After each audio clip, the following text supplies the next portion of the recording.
Here are your hosts, Derick G and AJ. The Blessed Express is back, baby. Max Holloway versus Arnold Allen. And the UFC, we back on the road. UFC Kansas City. No title fights in this one, but we have some heavy featherweight implications going into this matchup, folks. Almighty Arnold Allen is looking to take that top dog spot in the featherweight division. And I think Israel Adesanya just taught us a very important lesson in saying that don't give up until the fight's over, man, because anything can happen. And just because Alex Volkanovski had Max Holloway's number doesn't mean that he cannot reign supreme again in the featherweight division. Folks, breaking it down with me, as always, is the New Mexico native, the Santa Fe bomber himself. Brother, I know you're very fond of the Blessed Express himself, but he has a tough test going up against Almighty Arnold Allen. We already said it, brother. What are you thinking about this matchup? This is a fun night of fights, huh? Hey, Derick, you said it, man. No titles on the line, but a very fun night of fights, man. A very fun week of breaking down some film, and it's going to be an action-packed Saturday night, brother. I'm excited to break it down. I'm hyped for this Arnold Allen fight, man. There's a lot of potential that could be made, a lot of solidarity in positions. We'll see, brother. I'm excited to break it down. How you feeling, brother? I'm kind of mimicking everything that you're saying right there, because we've said it for weeks now, man. The old guard of the UFC is getting put out to pasture. The young guns are coming up, and that's pretty much what the title of this episode is. It's like, can the old guard stave off the new young contenders in the division?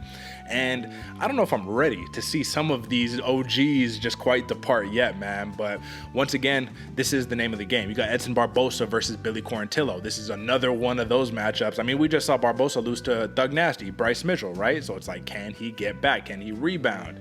Ion Cutelaba facing Tanner Boser in his light heavyweight debut. Lots of fun stuff to talk about here. But folks, I do want to give you a friendly reminder, PSA, right?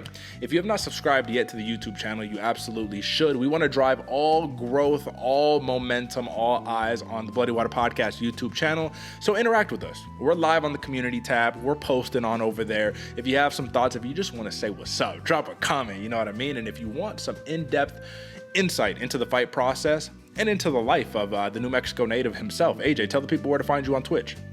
Twitch.tv/Santa Fe Bomber. Derick said it best, man. Some insight, but also a little insight in the life, man. We do a lot of variety things over there, whether it's playing games, doing some art, but most importantly, we're talking fights, engaging with y'all in the community, man. Also, do me a favor, man. The MMA Twitter is absolutely hot right now, and I am criminally underfollowed. So if you're a Twitter fan, go out there.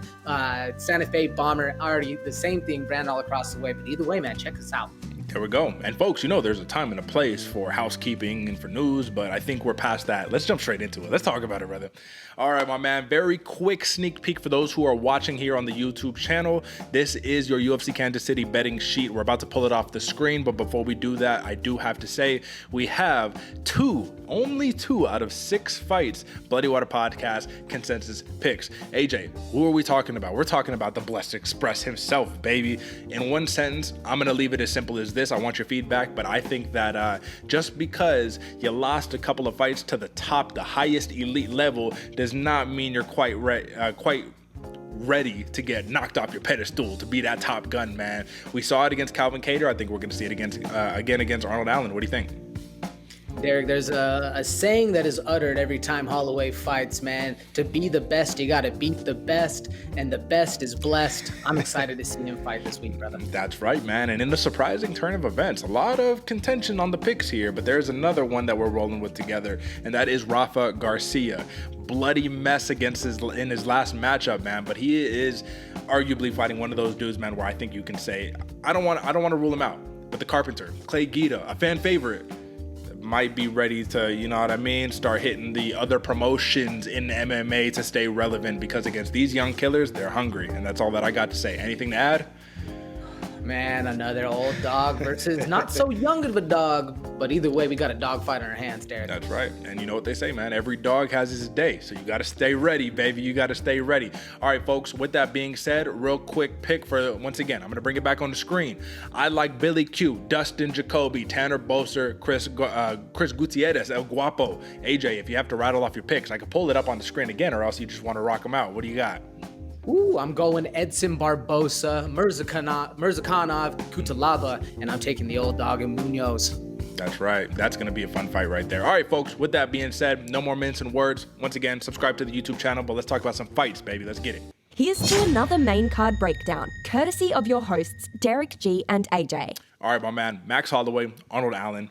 How else can you really break down this matchup? But Arnold Allen has been on a tear, man. He's been winning fights that a lot of people didn't really think that he'd be winning. He does have one very, very impressive victory under his belt that I do think you kind of got to take with a pinch of salt right there, and that's the Calvin Kattar win, right? They were pretty even coming into their first round. I'd say I would give Arnold Allen a little bit of an edge, but at the end of the day, blown out knee, fight's over. And then Arnold Allen wins, and now you get to fight the Blessed Express. So when we saw what Max Holloway did to Calvin Kattar versus what Arnold Allen was able to do to Calvin Kattar, I think there's going to be a very clear discrepancy in terms of the striking. I think that's fair, and I think that's pretty obvious, correct? Correct, Derick. And for me in the striking, as much as we've seen Holloway put it on people, the power of Arnold Allen does give me a bit of pause for concern. Do you think that the wear and tear of a Max Holloway, who's been in battle after battle, gone up weight classes, who's been in wars, never been knocked down, one of the greatest chins in the UFC, is it even fair to sit here and say we have to concern ourselves because he's, what is he, like 30 years old, 31 years old, something like that? You know what I mean? Like, do we really need to concern ourselves, or do you think the narrative has all of a sudden switched to, well, Volk is the new man of the division, Holloway is old news? Because I think that a lot of people will regret that statement. Folks, do not buy into the narrative on this one, man. Holloway has been doing it right for years now. He stopped sparring. He knows how to fight. He knows he's Hawaiian. He grew up doing this, man. He said himself, he's Hawaiian and Samoan. This is in his blood from birth. No, I don't think we have to be buying into that narrative at all, Derick. Yeah, bro. I mean, if you look at it, 2-3 in his last 5 doesn't look good. But when 3 of those losses are to Alex, the great Volkanovski, I mean, you got to take it with a grain of salt. Aside from that, bro, we're looking at victories over Yair Rodriguez. Look how well that one aged. You got Calvin Kattar, Frankie Edgar, Brian Ortega, Jose Aldo, a couple times, Anthony Pettis. But then we're going back, Arnold Allen, man. That's the cat that we really need to talk about because we know what there is to talk about for Max Holloway. His path to victory is not striking. His path to victory is loading up with the big bombs, closing the distance, and trying to get to the hips and try to take them down, try to use some of that grappling. If you look historically, Arnold Allen does average almost 1.5 takedowns per fight. 50% takedown accuracy. Max Holloway is a hard guy to take down, bro. Do you think he gets it done? I don't think so, man. I mean, Max Holloway is a very hard guy to take down, especially when we saw in Arnold Allen's last fight, he didn't really look for a takedown against Kattar. It seemed like he was enjoying himself, engaging on the feet, and I think we're going to see the exact same thing with Holloway. My question is, how does Arnold Allen transfer that power, that pressure that he has, that he likes to use, when Max Holloway is controlling the fight, controlling the tempo, making you miss, making you think, while also piecing you up with 5 punches down the pipe? Well, see, that's going to be the key right there. If Arnold Allen cannot put some volume up in this matchup, I think he gets drowned. That's me personally, right? However, you have to consider Max Holloway has historically struggled a little bit against southpaws, right? Dustin Poirier, Conor McGregor, right? And it's kind of cherry picking if you really think about it that way. But if you just look at the pace that he's able to put on you, if Max Holloway can stay on the front foot, if he can keep you busy, if he can not allow Arnold Allen to do some of those crazy, I don't even know what you call them, man, but he did them notably in the Calvin Kattar fight, in the Dan Hooker fight, I think a little bit in the Yusuf fight. He does it sometimes in the Nick Lentz fight, but he unleashes crazy barrage, the same kind of barrage that we just saw get Alex Paeta knocked out against Israel Adesanya, right? That's the opening that I think Max Holloway needs to exploit to potentially, bro, get a knockout victory, one that we haven't seen in a while from the Blessed Express, man. So does an Arnold Allen fall into the tendency and open up, or does he even have that opportunity if Max Holloway is? What is he? Let's look at the number, man. Max Holloway, statistically, his strikes per 15 minutes, or per minute, 7.24 per minute, bro. That's not child's play, bro. He's over double the output of Arnold Allen. So what do you think? I don't really think Arnold Allen's going to be able to actually accomplish that. Is he able to do it? Yeah. And what worries me right there, Derick, is when Arnold Allen maybe gets a taste of that power, a taste of that thing. He really goes in, like you said, with the big punches, starts swinging wild. And when he fought as long as Max Holloway does, the fight is slow. You're seeing punches come. You're moving with the flow, man. And that's what worries me right there. And I think that we're both seeing the same thing with that knockout. Now, do I think Holloway is going to be able to achieve that knockout? Not so much. I'd put the knockout. No, I don't think any knockout's going to happen here, man. I was about to say something absolutely wild. Arnold Allen's more likely to get a knockout here, but that's not at all true, man. Max Holloway by knockout or decision's a lot more likely. I haven't even looked at these odds, and I think they sit the exact same way we're talking about. Max Holloway has a lot more tools in the tool belt, but I think the biggest tool he's going to be using right here is that experience, is that grit. Because what is Arnold Allen really bringing to the table that Max Holloway hasn't already seen a multitude of times? The only thing going against him is the narrative of Father Time, which, I mean, it's always going to be put to the test every single time you come up to the plate. Yeah, I think that's fair. I think Max Holloway, you do have to give him the benefit of the doubt of being a legitimate veteran, right? But Arnold Allen is a young gun on a hot win streak right now with wins over Sadiq Youssef, Dan Hooker, Calvin Kattar, right? My only problem is in that Dan Hooker fight, man, he got dropped bad, bro. So I do think the knockout will be on the table for Max Holloway, whether we like it or not, man. So let's talk about the odds. You mentioned them, AJ. What are the odds, money line odds on this one? The money line odds, man, minus 160 has Holloway the favorite, plus 135 comeback for Arnold Allen. Makes sense to me. I didn't expect a 200. I didn't expect anything absolutely ludicrous. Arnold Allen is a shot here, right? He does have a potential. But what gets it for me, man, everybody's expecting this to be a completely stand-up fight. No submissions attempts at all. Do you see it the same way? Do you think we're going to hit the mat here? Because you said it yourself, Derick, it is a key to Arnold Allen victory. I think that we have to see that if Arnold Allen is gonna win. I think that you thought he pieced up Kattar bad. I think we see something devastating if it's purely boxing against Max Holloway. Have we not learned our lesson time and time again? Listen, I don't want to, proverbially beat a dead horse or whatever the case may be, but I just think this is one of those moments, and I disagree with you a little bit. I don't think these odds are fair, man. I think that Max Holloway should be a larger favorite, and I think this is going to be one of those opportunities where you could really cash in on the Father Time narrative, as you just mentioned, where you can really cash in on Arnold Allen being the hot new prospect, the English cat that they want to bring that momentum, Leon Edwards, all that. All respect to Arnold Allen, but I do think that this is a test that Calvin Kattar victory, like I would like to see a Calvin Kattar rematch before I see this matchup. I just think there's levels, and I think Max Holloway shouldn't even be number 2, bro. Dude should be number 1. It should be literally Volk, Holloway, everybody else. And with that being said, let's just jump into these props and give our prediction right here, man. I like Holloway. You already put it out the cat out the bag. You like Max Holloway. The question is, really, it seems like between me and you, is it going to be a knockout or is it going to be a decision? So it sounds like you like the decision. Give me your reasoning as to why. Derick, I like the decision, and I think why I like it so much is because Holloway is always looking to prove a point. He's looking to make a statement, and if we see another full hands performance like we did against, Brian Ortega, a Calvin Kattar, something like that, I think Holloway makes another statement for him to get back to the belt. That's why I think he's going to drag it out 5 minutes. He's going to choose how he wants to end this fight. I think it's by decision. What about you? Well, that's a big point right there too, man. Max Holloway they're both fighting for something, title opportunity, right? Max Holloway, he wants to have that title. Arnold Allen, he wants to get the title shot. 5 rounds is something Holloway is used to, something Arnold Allen is not particularly used to. I'm going to actually run with the plus 285 TKO prop right here. I'm actually surprised. I thought it would be a little bit higher. I'm not going to lie. I'm talking plus 300, plus 350, plus 285 for Max Holloway. But I'm going to make Mystic Mac prediction right here. I don't know if it'll come true, but I have a feeling in my bones. I see a doctor stoppage victory for Max Holloway right here. Not a true devastating, I put him out of his consciousness, but I pieced him up so bad over the course of 5 rounds, they had to just call it. So give me the TKO for Max Holloway. We'll run with the decision on that one. But this is one where, like I said, man, I think they're going to look back. This is going to be Rob Font-esque versus Adrian Yanez, where it's just like, man, you shouldn't have counted the old dog out. You shouldn't have did it. But with that being said, folks, that is your main event. That'll be a fun one right there. And jumping straight into the co-main event, I mean, we got another fun one right here, bro. This is violence personified right here. This is Edson Jr. Barboza coming off of a couple of losses against Billy Quarantillo, who I still think is underrated, even given his Dana White Contender Series slow build, slow burn kind of come up that he's had in the promotion thus far. So, AJ, if we have to say Pedro Munhoz versus Chris Gutierrez, Edson Barboza versus Billy Quarantillo, Rafa Garcia versus Clay Guida.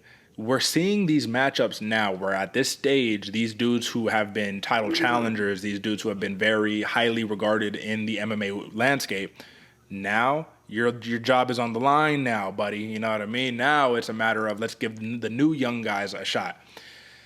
Do you think Edson Barboza can pull a Max Holloway-esque performance type, that we're thinking of against Arnold Allen? Or do you think Billy Quarantillo is going to do what Bryce Mitchell did to him, but just, worse? This is a very hard fight to choose, Derick. The more I think about it in my mind, instantly, like, Edson Barboza is going to come out. He's looking strong. He's going to have all the power, the poise, the experience of an old school fighter. But he's on a 3-fight losing streak. Yeah. What makes me happy about him, though, is he's fighting for his job right now. I talked about the MMA Twitter before, and if you're a Twitter fan of Billy Quarantillo, you're right, Derick. He is criminally underrated. Yeah. They're making memes about this boy, but nothing is funny about how this dude fights, man. If you watched his last fight against Alexander the Great Hernandez, you saw how bloody Billy Q can be, but still come back from any adversity at all. Billy Quarantillo is a hell of a fighter, Derick. And what makes it hard for me, man, is Quarantillo never says quit, has an endless gas tank, but Barboza is kind of that dominating figure when you're the dude that's coming up and you're fighting Edson Jr. Barboza. You can't tell me you get a little bit of chills while you're walking down. You're just a little bit in your head. Does Billy Q have the star power, have the mental fortitude to fight that going into this? Is this going to be another moment, or is this just another fight for Billy Q? I don't know, Derick. What do you think? Is that going to play into the matter at all, or is this strictly a chess match we're going to see? I think it always comes into account, right? When you're thinking about fighting a legend like Edson Barboza. You probably grew up watching the dude, you know what I mean? But that doesn't matter when you're trying to take their rank, when you're trying to really jump in. I mean, Edson Barboza at number 14 almost seems crazy until you realize, all right, well, this ain't the Edson Barboza of old, right? I think this is the thing that concerns me. I was watching tape on that Bryce Mitchell fight, and Mitchell dropped Barboza. It was more of kind of a trip than a real drop, man. But it's like he had more success standing than you really would have thought. And I think the only reason why is because he took away the kicks of Edson Barboza. You throw a kick, I'm going to catch it, I'm going to take you down. So I'm going to paralyze your offense with my takedown ability. Now, Billy Quarantillo is not that kind of fighter. He's not I'm going to get on your hips at any cost.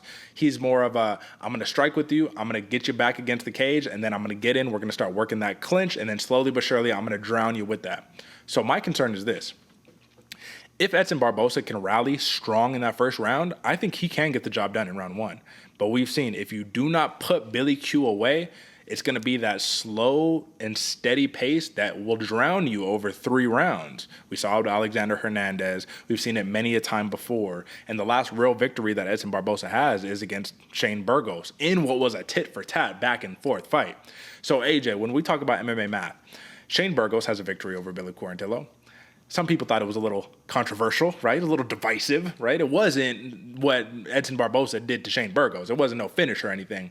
Does the MMA math play into this matchup or no?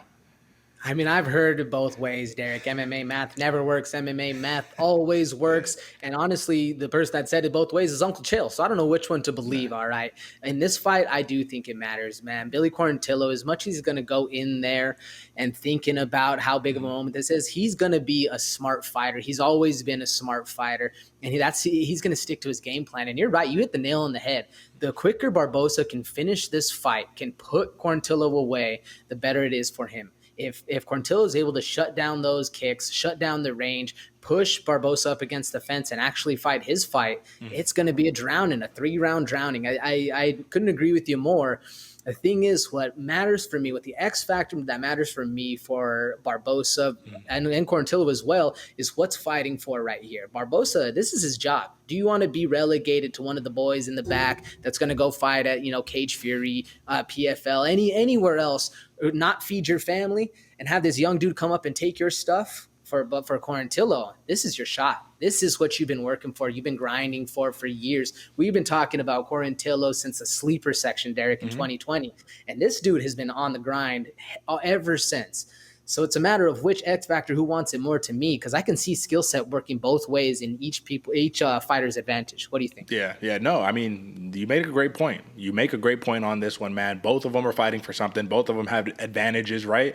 I just think that at a certain point in the game, when you see the look in Edson Barboza's eyes when he was getting taken down in the second and third round against Bryce Mitchell, it was almost like you're letting everybody know this is my path to victory. Take away the kicks, make him box with you. I feel confident in a boxing match, Barboza versus Quarantillo, that Quarantillo can definitely hang with him.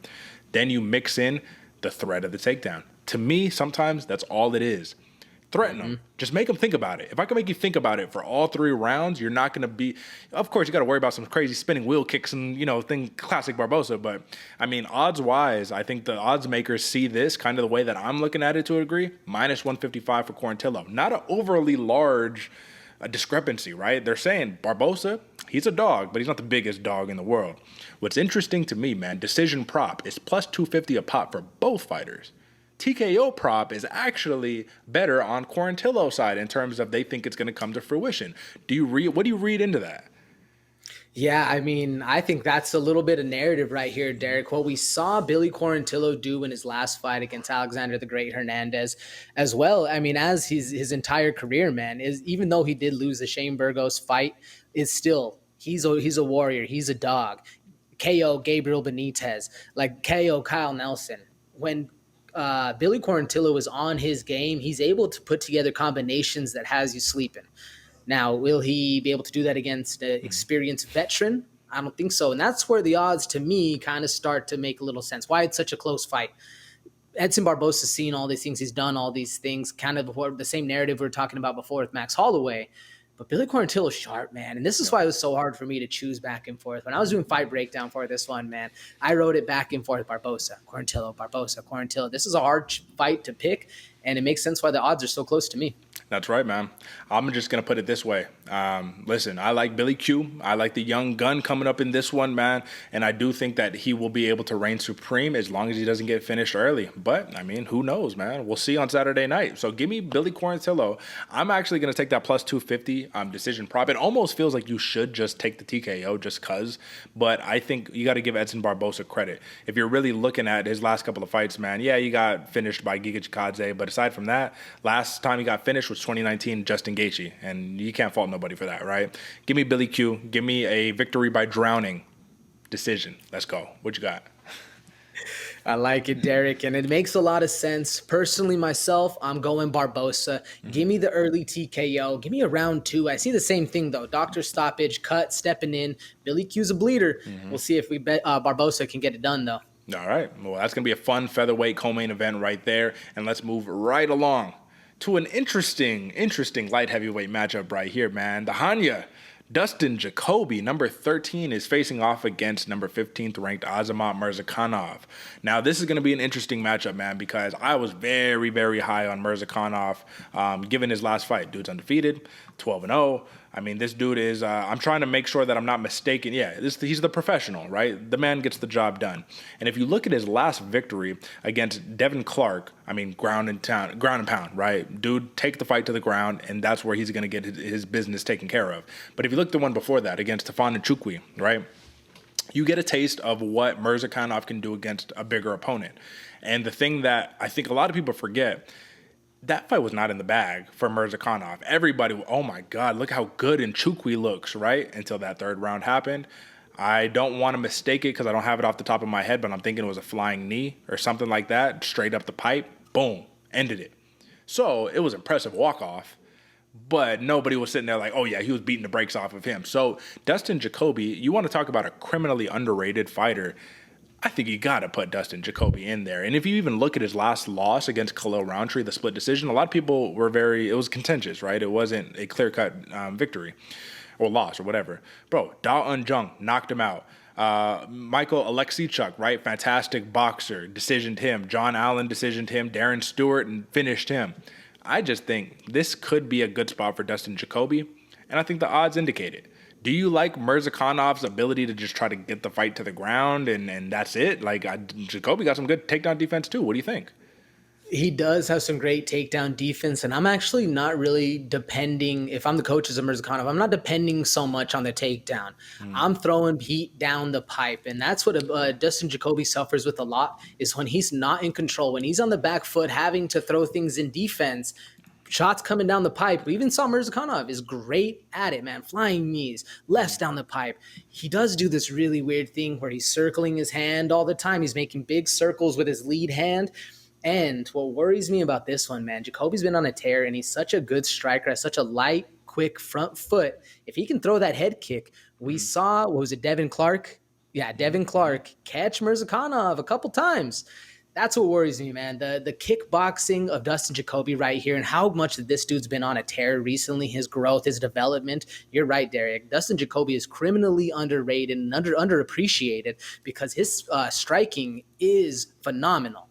Now, can he handle the pressure of Murzakanov? That's what, to me, makes this fight right here. The pressure that Murzakanov has, the confidence he's going to come into this fight right here, pushing Jacoby up against the fence, piecing him up, making him kind of feel that pressure and not necessarily fight his fight. That's where it comes into play. Do you think Murzakanov needs the takedown, or are you seeing what I'm seeing in the pressure right here, Derick? Well, when you're talking about the pressure, I don't think Murzakanov is going to have an option. Dustin Jacoby has a 5-inch reach advantage on him. So if he's smart, he picks him apart at distance, picks apart his legs, racks up points. Doesn't even try to go for the knockout, even though he's that kind of guy. He's like, I'm going for the knockout regardless. I think if he's smart, he picks him apart. Striking accuracy is about 46%, so he throws volume, right? Murzakanov, though, when he throws, he lands, bro. This dude lands at a 60% clip. Like, it's impressive. I think Murzakanov, man, like, sky's the limit for this guy, but I think he has to start quick, and I think he has to make Dustin Jacoby uncomfortable quickly. Because as soon as the Hanya gets into his groove, gets into his bag, you talked about it, man. The glory kickboxing experience. Like, if this is a striking affair, this is going to be dangerous. This is going to be a fun fight overall. But let's talk about these props real quick, man. Another interesting one. Plus 265 a pop for the TKO for both of these guys, right? Now, this is even crazier. Plus 400 decision for Murzakanov. If he can get the fight to the ground, and he can just rack up some damage, get some points up, win 2 of the 3 rounds, is that juicy right there? Are you looking at that plus 400 for Murzakanov? Like, that's almost stealing. What do you think? A little bit, Derick, especially because the striking of Jacoby makes me a little nervous. So you're right. If we can just see Murzakanov stick to his game plan, put him up against the fence, get him to the ground, drown him in those deep waters, yeah, that decision looks juicy, especially at a plus 400 comeback, man. That's a nice number right there. What worries me, Murzakanov is a finisher, and he, even in the Devin Clark fight, we saw a couple times, didn't have the gas pedal down, was waiting a little bit, and I think that's what a lot of his finishes come in that third round. So I can see why that plus 265 TKO is there for both fighters, man. I don't think this one's going the distance. Do you? I can see it going the distance if Jacoby plays that smart tactical. I can't sit there and swing and bang. But you know what really does disturb me about this pick, and I'll let the cat out of the bag. I like Jacoby in this one. Sometimes he's too willing to just stand in the pocket and trade.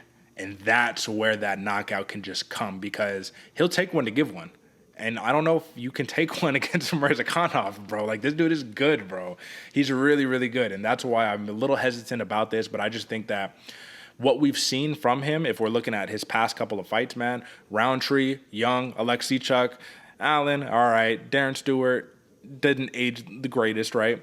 But those last 3, I think those are a little more impressive than the wins that Murzakanov has, just given how time-tested all of these guys are. Bro, sitting in the pocket, trading back and forth with Khalil Roundtree. Come on, bro. What are we talking about right here? If he's willing to do that against him, you know he's willing to do it against Murzakanov. With that being said, give me Dustin Jacoby. All right, I'm going to do it. Give me a decision. I don't want to do it, but I'm really, really going to bank on this dude being tactical fighter, man. Maybe even getting clipped, feeling the power, and being like, all right, let's not sit here and do this. Give me Dustin Jacoby on points. How you see it? I like it, Derick. I mean, I like what you're talking about. I can see it happening. This is another close fight right here. I'm going with a Mystic Mac prediction, man. Give me the straight left hand of Murzakanov. TKO, round 3, just like he has in his last 2 fights. I think this one's going to be a dog fight, man. I'm excited for this one. It's going to be a lot of fun. Bro, when you're throwing around heat at 205 pounds, yeah, anybody's prone to go to sleep on that one, man. Another banger alert, but let's move on to another light heavyweight bout right here, man, except this one's a little bit different. Tanner Boser, man, right, the bulldozer. This dude comes in, he makes his light heavyweight debut, and arguably, man, I feel like we've been calling for this for a while. We're like, he's just not quite big enough for heavyweight.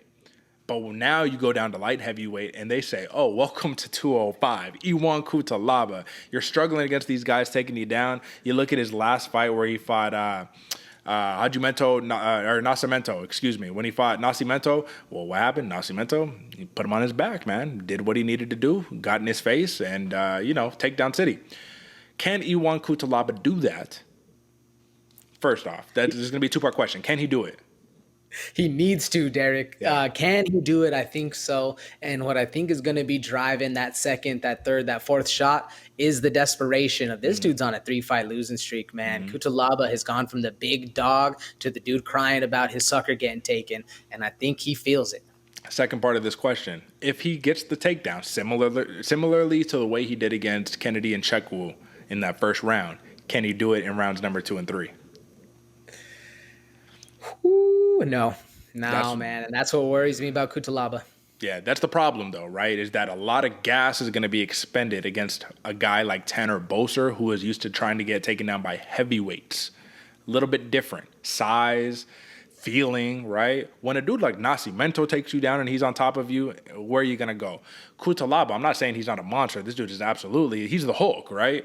But it's different, man. 205 versus 265ers, man. That's a big difference. So I like Tanner Boser, but I am concerned, man. He was quick at heavyweight. Does that speed carry to 205? I don't know if it does. I think Cutelaba could potentially have a speed advantage here. What do you think? That was my X factor, Derick. You plucked it right out of my head, man. Will Tanner Boser notice the speed difference? Because Cutelaba may not be the fastest guy at 205, but when you're coming down, seeing meat mounts get thrown by big heavyweights where you can see them coming, but then next thing you know, Cutelaba's in there dipping and bobbing, weaving, coming at you. I think he's going to have the speed advantage here. We'll see. Sometimes Boser does have a tendency to freeze. I'm not saying he's going to. I think this dude's going to come out ready. But if the pressure of Cutelaba has proven us anything, it can be a good and a bad thing for him. He needs it to be a good thing, though. I'll tell you, Tanner Boser, man, one thing I like about him, he's an accurate fighter, right? When he sticks, he pokes at you. Over a 50% clip in which he's landing at 4 significant strikes landed per minute. Ion Cutelaba is a little more of a swing and bang, wing him a little bit, especially once you get into those transitions of danger. I'm trying to get a takedown. I'm throwing big shots. I get clipped. Now desperation takedown. Those numbers start to drop a little bit, man. Same reach for both fighters, which is a little weird. Almost the same height, which I don't really feel like is true. I feel like that number can't be accurate. They say Cutelaba 6'1" and Tanner Boser 6'2". I just kind of feel like it just doesn't feel like it. When they get in the cage or when we see at weigh-ins, I think we'll really see here. The biggest thing I guess you got to take into consideration, man, is the difference in stances, right? Orthodox for Tanner Boser, southpaw for Ion Cutelaba. It just makes me wonder the opportunities for takedowns for Ion Cutelaba. I mean, that single leg will be there all day, man. If he could smash him and just push him up against the cage in that first round and he can actually inflict his will, he can get a first-round finish. I just think Tanner Boser... Have you seen the shape that Tanner Boser is in, by the way? Have you seen his transformation? No, this dude is jacked, bro. He's ripped. Like he looks like a 205, legit ripped 205er. I think he came ready. I think he's practicing a lot of takedown defense. And I think that the key to this victory here, man, is taking the experience that you had against Pessoa, Andre Arlovsky, Ilir Latifi, Ovince St. Preux, Nascimento, right? And parlay that into this beast of a dude who's going to try to take you down and doesn't particularly have much for you aside from that. I'm not saying Cutelaba can't strike with him blow for blow, but be honest, technically, man, do you think Boser has an advantage striking-wise, or do you think Cutelaba holds that advantage? No, 100% Boser has a striking advantage, man. And this is the fight where Boser, if he's able to get past the flurry of Cutelaba, he's able to put on a show of how good of a striker he is. And now, man, you were talking about it before, Derick. I'm excited that Tanner Boser has made his way down a weight class, because now we get to see what he is as the big dog, as the guy that's the same size. And now he's not the underweight heavyweight. He's right where he needs to be. A perfect... a tricky stylistic matchup. Yes, he has a striking advantage, but the power and the pressure definitely goes to Cutelaba. Yeah, man. And then you got to think Cutelaba has been finished in 5 straight fights. And then he got finished over Glover. Damn, man. If you look at it, out of like his last 7 fights, he got finished like 6 times, right? So you got to think he's going to come out desperate. But you also got to think there's something to that maybe there's a wilting nature, right? And like, obviously, bro, who are we to talk, right? I'm just saying that, like, when the going gets tough, the tough don't always get going, is what I'm saying right here. With that being said, I'm going to call for something that, generally speaking, I probably wouldn't. But, hey, welcome to 205. Give me Tanner Boser. Give me a plus 200 TKO right there, baby. I think that, listen, man, momentum is a real thing. In life, in mixed martial arts, it's no different. And when you're on a long finishing streak where you're getting finished time and time again, it's almost bound to happen again. So what do you think? How do you see it? You're right, Derek. Momentum. There is something to be said about momentum and something to be said about actually cracking down and breaking chains and moving forward through your own path. I think that's what Cutelaba needs right now. It's a gamble. There's a reason it's a -110 a pop. Give me Cutelaba. Give me a round 1 TKO. Welcome to the light heavyweight division. I do think this is the new home for Tanner Boser, but this is a hell of a matchup for him. That's right, man. God, this is gonna be a fun fight, and that's why you got to enjoy the -110 a pop because Cutelaba can absolutely get the job done, man. So none of these are just easy breezy picks. There's a reason there's contention here, folks, this week. All right, man, cruising right along. Then what a surprise, what a pleasant delight. Pedro Munhoz at number 9 versus El Guapo Chris Gutierrez at number 13. Plus 180 underdog is Pedro Munhoz. Surprising. And it almost makes me less enthusiastic about Chris Gutierrez in this one because at a -220 favor, man, we just counting out Pedro Munhoz now? We're just saying he can't fight or something like that? What has Chris Gutierrez done, in your opinion, what has Chris Gutierrez done in his career thus far to have a -115 prop for a decision win against a talented kickboxer like Pedro Munhoz and a jiu-jitsu black belt? What do you think? As far as what has Chris Gutierrez done, he is a great fighter. Don't get me wrong, Derek. And I don't want to take anything away from Gutierrez on this one because, yes, he has great striking. He's an all-around quick fighter. He's mentally stable, smart. He knows how to play the game and to win the fight. But I think this is a little more of a narrative going into this, man. Pedro Munhoz, the old dog, struggles against these young dudes coming up, struggles against the speed, the flash, the technique, the people that just have a quick step on him. That's what Pedro Munhoz struggles with, even with the draw and the Sean O'Malley. Dominic Cruz lost. Jose Aldo, even though he's an old dog, Jose Aldo's quick. This is another one where Garcia, or Gutierrez, Frankie Edgar, TKO, KO, what was it, a knee? That right there, I think, is what a lot of people are remembering Gutierrez for, and not so much his storied career, but what has he done for us lately? That was a hell of a knockout on an old school dog in Frankie Edgar, and now he's faced with another old school dog in Pedro Munhoz, who's been suffering against the younger up and comers. I think that goes into play. Are you seeing the same thing, or do you see a wealth of knowledge and experience coming out of the Gutierrez camp? What I'm seeing here, man, is that Chris Gutierrez is on a hell of a win streak right now. 7 fights in a row, and then he lost to Hanley Barcelos. And then if you want to start that streak up again, it goes pretty far again, man. He has won the fights, and he's done them in impressive fashion as of late. Frankie Edgar knee, Dana Bakeri, that was one where I was picking Bakeri on that one, spinning back fists and elbows. That was a back and forth fight. Felipe Colares, Andre Ewell, Vince Morales, but that's kind of the other point that I'm making. Listen to those names that I just rattled off, and then Pedro Munhoz, Sean O'Malley, Dominic Cruz, Jose Aldo, Jimmy Rivera, Frankie Edgar. You're talking champions. You're talking about the cream of the crop, even if they are a little bit older, right? Aljamain Sterling, Cody Garbrandt, Brett Johns, John Dodson, Brian Caraway. It's just, when you compare the lists, it's not really comparable. But I will say, I'm not just a big fan of Chris Gutierrez. He's earned the respect of all of us. I'm a fan of that camp, man. That Factory X camp is just something else right now, man. And I do think he can capitalize on the elder statesmanship of Pedro Munhoz, you know what I mean? All respect. I think that he can capitalize on that. But my thing is that at the end of the day, in its finest glory, this is probably going to be a kickboxing match, right? So in a kickboxing match, what did we see Pedro Munhoz against Sean O'Malley? We didn't really see much, but Pedro Munhoz was able to kind of freeze O'Malley from doing anything for the whole entire first round. So if they can go tit for tat, and it could be close on points, this is a tailor-made fight, both of these guys, right? You're 100% correct, Derek, and I think that's exactly what we're going to see right here is a standing battle. Both dudes sharpening their tool set and going to work that night. And, Pedro Munhoz, I think what surprises everybody about him when they fight him, this dude is wiry. You don't expect him to be as strong as he is, as stiff he is. He takes the shots, and like you said, froze Sean O'Malley for a little bit.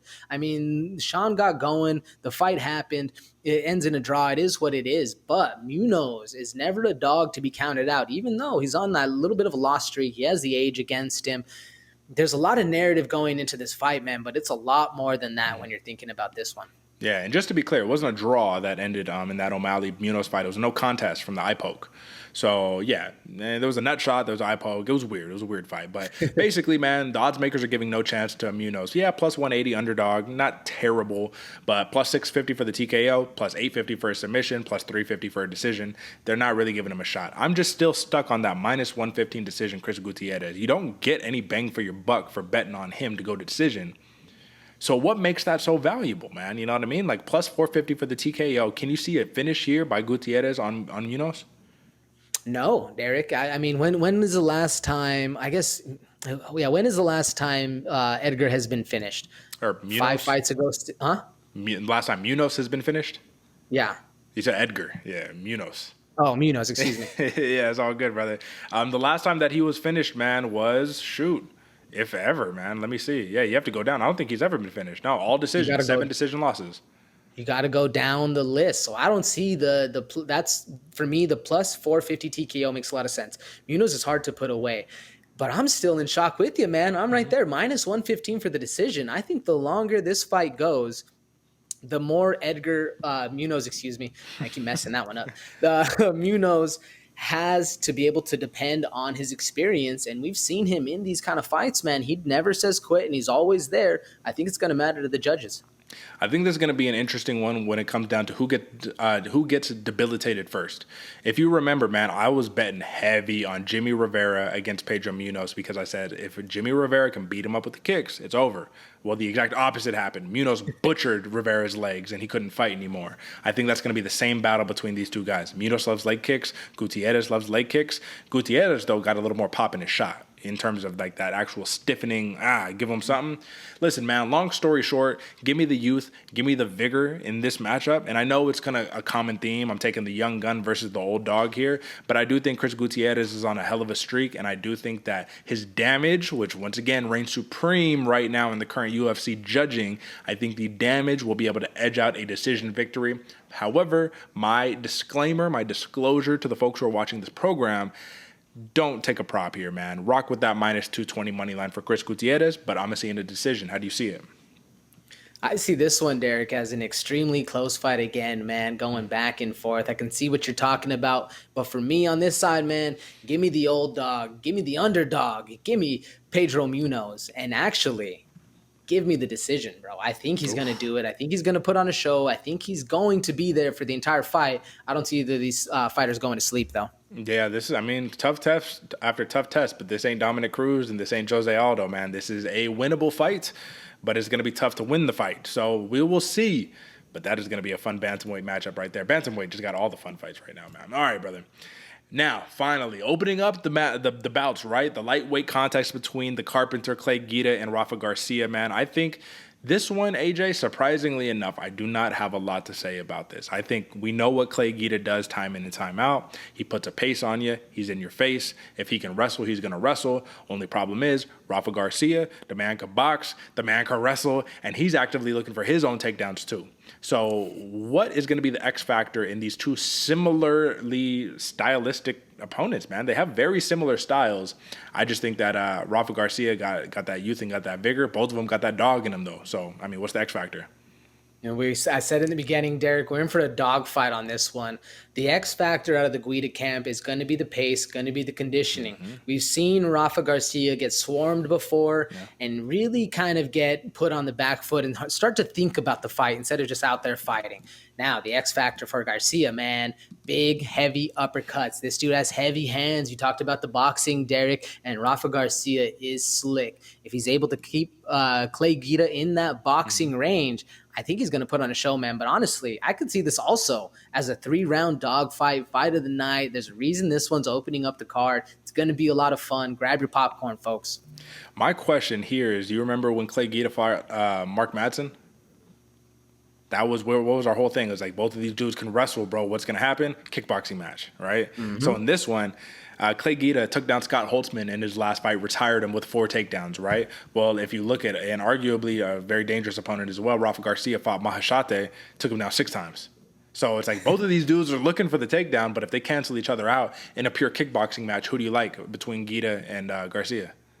Garcia, man, Clay Guida does have a really sneaky overhand punch, or I forget if it's left or his right, but he does like to dip like he's going for the takedown and sneak that overhand right at the top. But Rafa Garcia's smooth all around. I like the tool set that he can pull from, as well as pulling from that kind of street fight, that dog mentality. Although you can't count out the dog for either of these guys. No, you can't, man. And it's just crazy looking at the takedown average per 15 minutes. 3.5 for Guida and like almost 4.5 for Garcia, bro. Like 37% accuracy for Guida, 45% for Garcia. But when it comes down to the striking, very similar. About 2.5 versus maybe 3.5. So like, it's very similarly matched up. This is my big thing, man. And I don't want to put no disrespect on nobody, but if you look at the numbers, bro, Guida's what, like 43? Like that's not a made-up number. That's a real number. 1981, baby. You know what I mean? Come on. Rafa Garcia, on the other hand, this dude is just a couple years older than me. Like, so I'm just saying, how much longer can Clay Guida keep this thing up, man? 43 years old, bro. This is a young man's sport. This is not an old dog sport. We say it, dog. Every dog has his day. At a certain point, when you're matched up like this, it's back against the wall time. I like Rafa Garcia. And this is going to be terrible, man, because if I'm looking at my picks, this is going to be a decision-filled night. But give me the decision, Rafa Garcia, man. You see these prop odds, nothing really looking too fantastic for a finish on either fighter. So give me the decision, Garcia, how you see it. I think me, you, and the prop makers are in agreement, Derek. We're going to see a standing battle right here, but we're also going to see a 3-round fight. I'm finally taking the young gun. I'm going Rafa Garcia, and I'm also going decision. Plus 225 makes a lot of sense. I don't see Clay getting finished. I don't see the submission, even though a juicy, maybe, plus 375. I don't see the Carpenter falling to another knee bar or anything like that again. Give me Rafa Garcia. Decision. Yeah, this ain't no Claudio Puelles over here, you know what I'm saying? But plus 130 decision prop for Guida is something that's very interesting to me, and I just kind of wonder why. Like, the odds makers in their heads, are they thinking Guida is just going to pace on Garcia and there's nothing he can... Like, listen, man, he can. We'll see. 43 years old. That's the thing. That's just the thing. 43 years old, bro. Sheesh. All right, folks. With that being said, that is your main card. And as always, we got to go to one of the most coveted sections of the Bloody Water Podcast program, the sleepers, baby. We deliver. You know what time it is. Let's talk about it. It's time for some fight night.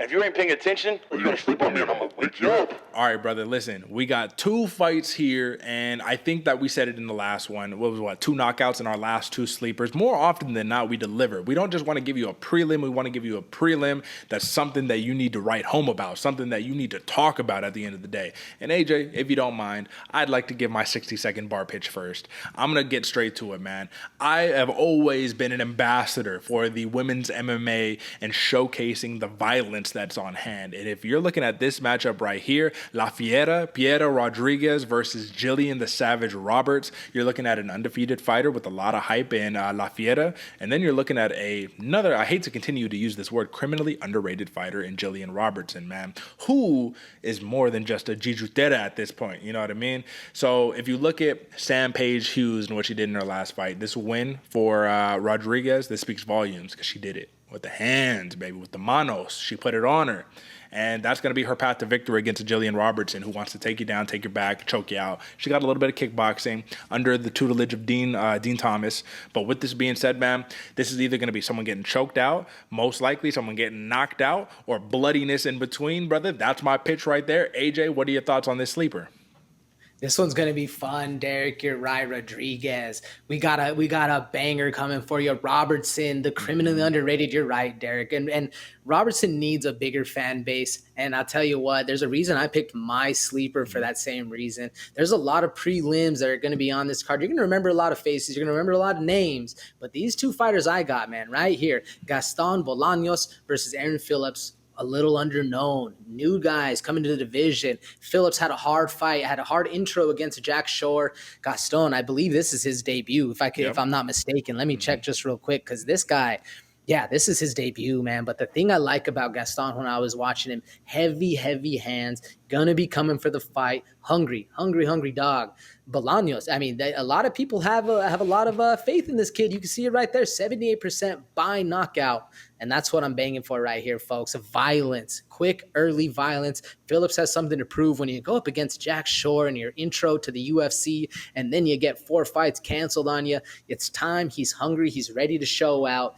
Give me violence. Give me a first round finish either way. I'm excited for this one. This is going to be a lot of fun, folks. Brother, how you come out with a nickname, the Dream Killer? Like, that's just like, you don't want to fight that guy. I don't want to fight the Dream Killer. I got dreams, goals, aspirations, bro. Come on, don't do that to me.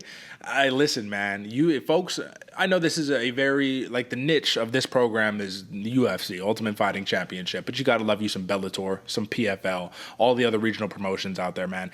A lot of these guys, man, these are killers. The UFC doesn't have all the killers. There's a lot of killers in a lot of other promotions. And this dude, Gaston Bolaños, this is a dangerous, dangerous man right here. But don't disrespect Aaron Phillips, man. This is going to be a scrap if we got one. All right, brother. So we're running short on time here. So let's just jump into a couple of prelims that I think are also notable. So as always, I'm going to jump in and I'm going to open this thing on up right here. And I want to talk about this matchup right here. Lando Groovy Venata versus Daniel Zellhuber. Honestly, this should have been a sleeper, but if you're a fan of this program, neither of these guys should be off of your radar. They should be on your radar. You should know you need to tune in. AJ, why do you like this fight? Man, you nailed it, Derek. This could easily be a sleeper, and it's a shame that this fight is buried mid prelims. I know they didn't do it Groovy dirty, but man, Venata versus Zellhuber. This is going to be a lot of fun. Give me Zellhuber, and actually, give me a decision. I think this is going to be a hell of a scrap right here, Derek. What do you think? Listen, AJ rolling with La Raza on this one, bro. I'll tell you what, man. Let's, I normally don't do this for the prelims, just the regular prelim session. Let's talk about it. This loss right here, Charles Jourdain, the guillotine choke where Groovy Venata's pants fell down in a whole 9, man. Listen, he finished that fight being like, you know what? Embarrassing or not, I felt fucking great in this one, bro. And I'm going to give it to the next guy that comes out here. Well, Zellhuber, you got to remember, disappointing debut against Trey Ogden. A lot of hype on this dude. This dude is very good. And if you look at these other fights, Lucas Almeida, Martin Gonzalez, Alexander Barahona, look, you got submission. Look, you submitting dudes out in the real show with calf slicers, bro. Come on, let's get it. This is going to be a fun fight. I think Lando Venata is going to have to lean on a lot of his resilience and a lot of his veteranship, man. You know what I mean? His experience, that chin. It sounds like he's going to have to lean on the chin a little bit. That's going to be a fun one, man. All right, man, a couple more. This one right here, main card fight, Brandon Royval versus Mateus Nicolau, that is buried on the prelims. Once again, it would be disrespectful to call this a sleeper because you should know you need to watch out for this fight. I don't even have a lot to say about this, but violence, give me under 2.5 rounds. That's all that I'm saying. This has to end in a finish. I think Brandon Royval's last 7 wins have all been by finish. So this dude's nasty. Nicolau, dude got the win over Manel Kopp. Very conservative, kind of slow, decisive fighter, but if anybody could speed the game up for him, it's Royval. What do you think? Folks, if there's a fight that falls out on the main card, don't be surprised if this one sneaks its way in. This one's going to be a lot of fun. Derek said it best. You should not be sleeping on these fighters. This fight right here is going to be pure violence. I'm just saying, get your popcorn, kick back. This one's going to be a lot of fun. Don't sit too close to the TV because some blood splatter will be coming. A lot of fun, man. That's right. And then lastly, man, TJ Brown, Bill Algeo. I'll tell you what, man. I think that a lot of people sleep on downtown TJ Brown. But this is a fight right here, bro, where Senor Perfecto, Bill Algeo, I think he can get the job done. And I don't even want to say that because now you know TJ Brown's going to have some crazy upset, just fucking I told you so, y'all must have forgot victory. But I think that, Senor Perfecto can get the job done on this one, man. I'm feeling a little confident about it. I think stylistically, the grappling, the striking, it's just going to be a little bit too much. But you never count out TJ Brown. What do you think? Don't count out downtown TJ Brown, Derek. This one, I don't know, man. I mean, I see what you're talking about Algeo. He's slick. He's sharp. Mm-hmm. But there's something about Brown that makes me a little nervous to put my money on Algeo. Yeah, man. I'm excited for this one. I'm not even going to give it. So listen, folks. UFC Kansas City clearly is, on paper, this is going to be a banger, right? You need to tune in to this matchup, man. Overall, this is going to be a fun one. And with that being said, it's been another fantastic episode of the Bloody Water Podcast. Folks, I have one request. I don't ask much of you guys over here. My one request is that you tell a friend to tell a friend. This is your favorite fighter's favorite fight show. And for those who are listening right now, I put out a PSA the other day on my Instagram, and I told people, I said, hey, if you're a friend of mine, you need to subscribe. You need to tell a friend to tell a friend, but you need to subscribe to the channel, because I don't care about anything else right now. Go to get your fix in where you get your fix in. But if you want to know what the real people, who the homies, when you go over to the corner, to the bar, whatever the case may be, and we really chopping it up, the hardcores, this is where you get the information at right here, folks. And we winning you money. Listen, my man AJ, he's on a roll, right? What's the scorecard right now? I think you're 30 and 23 right now, man. Our goal, AJ, let's recap it.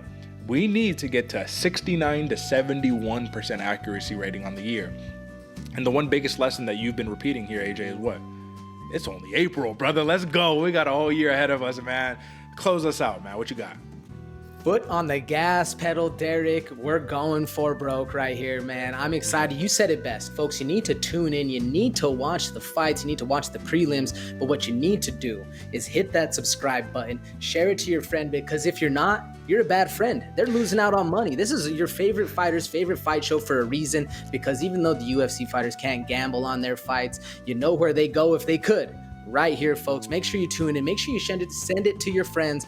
It's going to be a great fight night as well. You already know all the links right on the bottom. Go hit us up, right? Make sure that Derick said it best. YouTube is the place to go. And if you're going to go watch me, go hit up on some Twitch, but make sure you're subscribing first. Go hit that YouTube button down below. That's right, youtube.com/bloodywaterpodcast. And then this is going to be my closing statement. AJ, UFC, you can't, if you're a fighter, if you're family, you can't bet on the fights, right? But they'd be like, hey, bro, come on, man. Listen, I'm going to need you to drop some money on these picks, bro. Just PayPal me after, you know what I'm saying? Cash App, whatever. Listen, folks, that's it for us. Another fantastic episode of the Bloody Water Podcast. Tune in on Monday for the recap of UFC Kansas City. It'll be a fun one. That's it for us. And until next time, peace.